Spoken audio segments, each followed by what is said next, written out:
ये कहानी काफ़ी पुरानी है और ये उस वक्त की कहानी है जब मैं ज़िंदा था।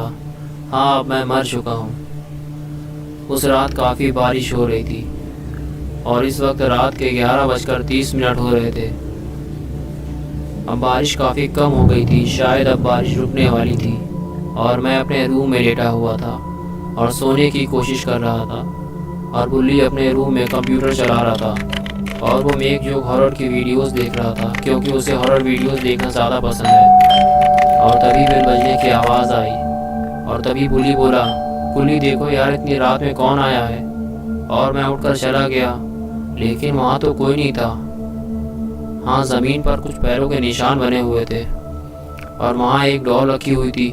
बुल्ली ने पूछा, कौन आया है गुल्ली? मैंने कहा, भाई कोई नहीं, बस ये डॉल ही रखी हुई थी। बुल्ली ने कहा, लेकिन ये डॉल हमारे दरवाजे पर कौन रख गया है और क्यों? हो सकता है कि बाद में वो इसे लेने आए। मैंने कहा, लेकिन मैं इसे अपने रूम में नहीं रखूँगा, ना जाने ये डॉल किसकी है। बुल्ली ने कहा, ठीक है, तुम इसे यहीं छोड़ दो। और फिर मैं अपने रूम में चला गया। बुल्ली भी अपना काम करने लगा।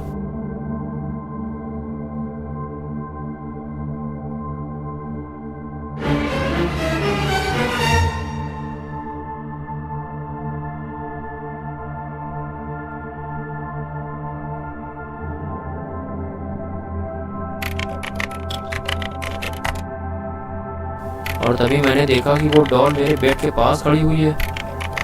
और तब मैं उस डॉल को बुल्ली के पास लेकर गया और बुल्ली से कहा, तुमने इसे मेरे रूम में क्यों रख दिया भाई? मैंने तुमसे कहा था कि मैं इसे अपने रूम में नहीं रखूँगा। तभी बुल्ली बोला, मैंने इसे नहीं रखा भाई, मैंने तुमसे कहा था कि इसे यहीं रख दो, शायद तुम ही इसे ले गए होगे। मैंने कहा कि मैं इसे क्यों ले जाऊँगा, मैंने तो पहले ही मना कर दिया था कि मैं इसे अपने रूम में नहीं रखूँगा, लेकिन अब इसे मेरे पास लेकर मत आना। ये कहकर मैं अपने रूम में चला गया और वो डॉल बुल्ली के बेड पर मैंने छोड़ दी थी। और मैं ये सोच रहा था कि ये डॉल आखिर है किसकी और कोई इसे क्यों छोड़ गया है। लेकिन बाहर जो मैंने पैरों के निशान देखे थे वो तो मुझे इसी डॉल के लग रहे थे, जैसे कि ये खुद ही चल कर आई हो। लेकिन ये कैसे हो सकता? मैं बिना कुछ ज़्यादा ही सोचने लगता हूँ। और फिर जब मैंने करवट बदली तो वो डॉल मेरे बेड पर ही लेटी हुई थी। मैं देखकर काफ़ी डर गया और तभी बुल्ली की आवाज़ आई, गुल्ली वो डॉल यहाँ नहीं है, क्या तुम उसे अपने साथ ले गए हो? मैंने कहा, ये है वो डॉल जिसे तुम जानबूझकर मुझे डराने के लिए मेरे बेड पर रखाए थे। बुल्ली ने कहा, भाई मैं तो यहाँ से हिला भी नहीं हूँ, मैं तो कंप्यूटर पर ही काम कर रहा हूँ और मैं तुम्हें क्यों डराऊंगा। मैंने कहा, ठीक है, अब मैं इसे स्टोर रूम में बंद करने जा रहा हूँ। ये कहकर मैं उस डॉल को स्टोर रूम में ले गया और मैंने उसे वहीं बंद कर दिया।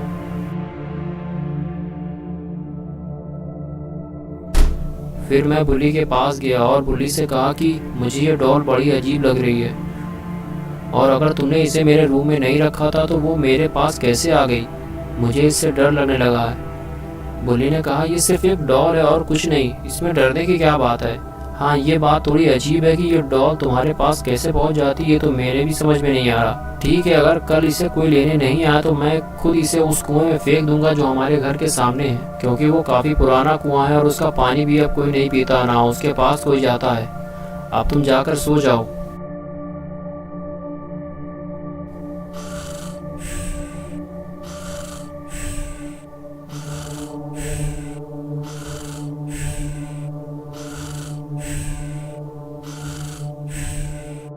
और उसके बाद मैं अपने रूम में सोने के लिए चला गया।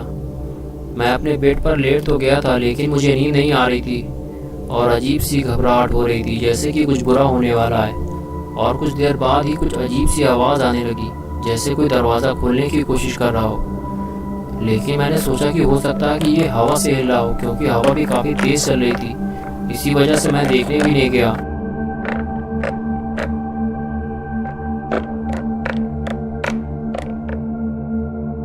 और फिर दरवाज़ा खुलने की आवाज़ आई, जिसने मेरी धड़कनों को बढ़ा दिया, क्योंकि मैं जानता था कि हवा कितनी भी तेज़ हो लेकिन दरवाज़ा अपने आप नहीं खुल सकता। और फिर चेनसॉ चलने की आवाज़ आने लगी। हाँ, वही चेनसॉ जो अक्सर पेड़ काटने के काम में लाया जाता है। लेकिन वो तो स्टोर रूम में रखा हुआ था। फिर मुझे याद आया कि वो डॉल भी मैंने स्टोर में बंद कर दिया था, कहीं उसने स्टोर का दरवाज़ा तो नहीं खोल लिया। अगर इस डॉल ने कुछ गड़बड़ की ना तो आज इसकी शामत आ जाएगी। मैं उसे उठाकर बाहर फेंक दूंगा। और मैं फ़ौरन उठकर गया तो देखा कि वो डॉल स्टोर से बाहर आ चुकी थी और उसके हाथ में चेनसा था और वो बिल्ली की गर्दन काट रही थी और अब उसका सर धड़ से अलग हो चुका था। और ये देखकर मैं बहुत ज़्यादा डर गया और मैं सीधे घर से बाहर भागा और वो मेरे पीछे पीछे आने लगी, लेकिन मैं भागता रहा क्योंकि मैं मरना नहीं चाहता था।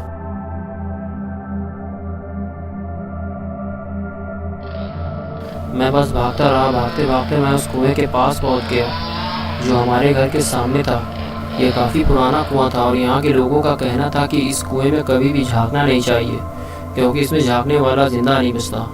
और कभी कभी इस कुएं के आसपास कुछ चीज़ें भी पड़ी मिलती थी, जैसे कि खिलौने, खाने की चीज़ें और पैसे, लेकिन उन्हें कोई नहीं उठाता था क्योंकि सब जानते थे कि ये एक छलावा है, क्योंकि हर साल ये कुआं किसी न किसी की जान लेता है।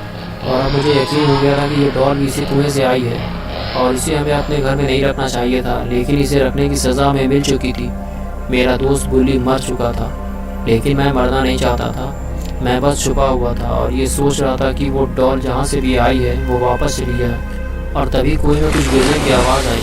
मुझे लगा कि वो डॉल शायद इसी कुएं से आई थी और इसी कुएं में वापस चली गई है।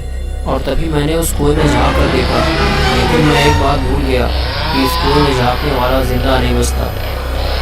और कुएं में झाँकने की कीमत मैंने अपनी जान देकर चुकाई।